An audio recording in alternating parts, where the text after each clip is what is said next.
안녕하십니까. 김경국TV 시작하겠습니다. 민주당이 산업 스파이를 막는 간첩죄를 놓고 지금 계속 오락가락하는 입장을 보이고 있습니다. 국익이 걸린 문제죠. 국익이 걸린 문제인데 진영 논리가 개입되면서 간첩죄 적용 범위 확대에 또다시 걸림돌이 생겼습니다. 민주당이 갑자기 반대 입장으로 선회했습니다. 국민의힘은 연내 국회 처리를 목표로 간첩죄 조항을 개정하는 형법 개정안을 추진해왔습니다. 형법 개정안의 핵심은 형법 98조에 규정된 간첩죄의 적용 범위를 현재의 적국에서 외국 또는 이에 준하는 단체로 확대하는 내용입니다. 민주당에서도 김병주, 박지원, 김유정, 위성락 이런 의원들이 간첩죄 적용 대상을 적국에서 외국으로 확대하는 취지의 개정안을 발의해둔 상태입니다. 사실 우리나라의 기밀과 첨단 기술 유출 지금 굉장히 심각한 상태죠. 올해 들어서만도 초유의 군 정보요원 신상 유출 사태가 발생했습니다. 그런가 하면 지난달에는 중국인 3명이 최소 2년간 군사시설을 500장 이상 불법 촬영하다가 부산에서 적발되면서 현행 형법 98조 간첩법 개정 필요성이 갈수록 커지고 있습니다. 해외 주요국들처럼 적국은 물론 외국을 위한 간첩 행위도 간첩죄로 처벌할 수 있어야 하는데 우리 현행 형법은 적국을 위한 간첩 행위만을 처벌 대상으로 삼고 있습니다. 대부분 판례상 적국은 북한뿐입니다. 그래서 우방국이나 적성국가의 간첩 활동을 적발해도 간첩죄로 처벌하지 못하고 있는 것입니다. 북한만 아니면 중국이나 러시아 어디라도 기밀을 팔아넘겨도 최고 사형까지 가능한 간첩죄 적용이 불가능하다는 것입니다. 2018년 중국과 일본의 국가기밀을 팔아넘겼던 군모는 간첩죄가 아닌 국가기밀 누설 혐의로 최근 징역 4년형을 선고받았습니다. 간첩죄는 7년 이상의 징역에 최고 사형까지 가능하지만 군사기밀 누설 혐의는 10년 이하의 징역 등 상대적으로 형량이 낮기 때문입니다. 그러나 일본이나 미국, 중국 등에서는 적국뿐만 아니라 외국을 위한 간첩 행위도 엄격하게 처벌하는 법을 두고 있습니다. 그런데 우리나라는 중국인들이 군사시설과 국정원을 드론으로 촬영하다 적발됐는데도 간첩 혐의가 아닌 군사기지 보호법 위반 혐의 등으로 입건됐습니다. 만약에 중국에서 이런 일이 발생했다면 아마 평생 햇빛을 보지 못하게 될 것입니다.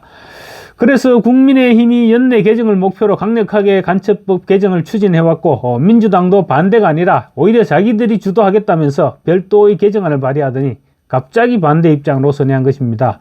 지난 13일 국회 법사위 법안심사 제1소위까지 통과했습니다. 간첩법 개정안이. 그런데 법사위 전체 회의 상정을 앞두고 민주당 의원들이 돌연 반대로 입장을 선회했습니다. 간첩죄 개정안을 보고받은 민주당 지도부 일각에서 우려를 표시했고 또 그래서 법사위원들이 법안 심사를 늦추는 쪽으로 가닥을 잡았다는 것입니다.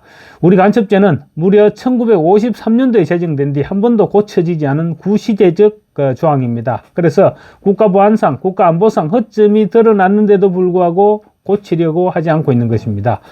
민주당은 도대체 왜 간첩죄 적용 범위 확대에 반대하는 것일까요? 간첩죄 적용 범위를 넓혀서 산업 스파이를 막고 우리 기술을 보호하자는 데 반대하는 이유가 뭘까요?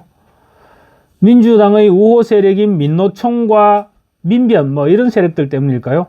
민노총에는 사실 간첩들이 덕실거리고 있음이 이미 드러나기는 했지만 민주당은 간첩이라는 용어 자체의 컴플렉스를 갖고 있는 것은 아닌지 모르겠습니다.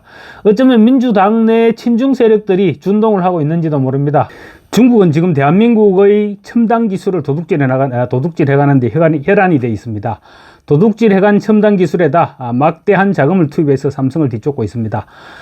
갈수록 심각해지는 중국의 기술 도둑질 그리고 중국 반도체의 추격으로 삼성은 지금 숨이 턱에 닿도록 쫓기고 있습니다. 그래서 간첩죄를 확대하자는 것입니다. 그런데 친중 세력이 도사리고 있는 민주당이 반대하고 있는 것입니다. 대한민국 제1당인 민주당은 오직 이재명 방탄에만 관심이 있을 뿐 기업 보호에는 관심밖이 아니라 아예 기업 생태계를 억압하고 있습니다. 민주당은 이재명부터 쉐쉐 발언으로 물의를 일으켰죠. 그런가 하면 미국에는 적대적이면서 중국에는 굴욕적인 인사들로 덕실거리고 있습니다. 이들의 목소리가 높아지면서 간첩죄 확대의 발목을 잡고 있을 수도 있습니다. 21대 총선을 통해서 약진한 민주당 내의 한총련 세력들의 간첩 알레르기 반응 때문일 수도 있습니다. 법사위 제1소위 회의록 녹취록을 보면 확실하게 레드 콤플렉스가 느껴집니다. 서영교 의원은 언제적 간첩인데 지금 간첩을 얘기하나? 군사기밀은 다 국가기밀이냐? 이런 날선 반응을 보였습니다. 지금 우리 남한 내에 간첩들이 득실거리고 있고 북한이 ICBM 기술을 한 단계 도약시켰던 것도 간첩들에 의해서 우리 첨단 기술이 넘어갔기 때문이라는 분석이 나오고 있는데 언제적 간첩이란 게 도대체 무슨 말입니까? 군사기밀은 다 국가기밀이냐? 이런 말은 또 뭔 말입니까? 국가기밀이 아닌 군사기밀은 그러면 넘겨줘도 된다는 말입니까? 같은 자리에서 전현희 의원은 또 이런 말을 했습니다. 검찰 특수활동비는 대외비라면서 국회에 제출을 하지 않는데 그건 국가기밀인가? 이렇게 말했습니다. 이건 무슨 뚱딴지 같은 소리입니까? 아니 검찰에 그 정도 적개심을 가지고 지금 간첩법 개정과 검찰법을 결부를 시키고 있는 것입니다. 그야말로 기가 막힌 노릇이 아닐 수 없습니다. 이런 것들의 이름은 반드시 기억을 했다가 심판을 해야 됩니다. 정말로 개정안이 제1소위를 통과한 것도 기적이란 말이 실감나는 그런 발언들입니다. 외국 간첩에 의해서 우리 기밀 정보와 첨단 기술이 반복적으로 유출되는 심각한 문제가 드러난 지는 이미 오래입니다. 그런데 간첩죄가 아닌 군사기밀 누설 등의 혐의로 솜방망이 처벌을 하다 보니까 기밀 누출이 줄어들지 않고 있는 것입니다. 그런데 민주당 왜, 무엇 때문에 도대체 간첩법 개정을 방해하려는 겁니까? 결국 중요한 것은 이미 이재명의 생각입니다. 법안들이 멀쩡하게 제1소위까지 통과됐는데 갑자기 제동이 걸린 것은 지금 민주당의 구조상으로 볼 때는 이재명이 아니면 설명할 수가 없는 말인 것 같습니다. 결국은 이재명의 생각이 개입했다고 볼 수 있는 대목인 것입니다. 정치 생명이 오락가락하는 일생일대의 위기를 맞아서 좌파 진영 전체를 결집시켜야 하는데 간첩죄라는 부스럼 때문에 좌파 결집의 지장을 초래할 수 있다. 이런 우려를 했을 수도 있을 것입니다.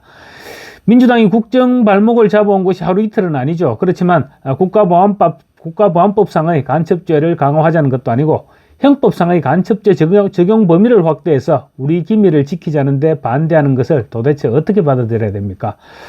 걸핏하면 입으로는 안 보이는 좌우가 없다 이렇게 소리치면서 행동은 지금 정반대로 놀고 있는 것입니다.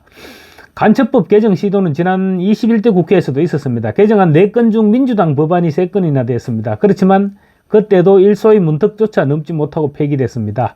그래서 국민의힘 한동훈 대표가 지난 7월 달에 민주당이 법 개정을 반대했었다 이렇게 지적하니까 민주당은 사실 왜곡이다고 반박을 했었습니다. 그러고는 여당을 향해서 민주당의 간첩법 개정에 협조하라고 했습니다.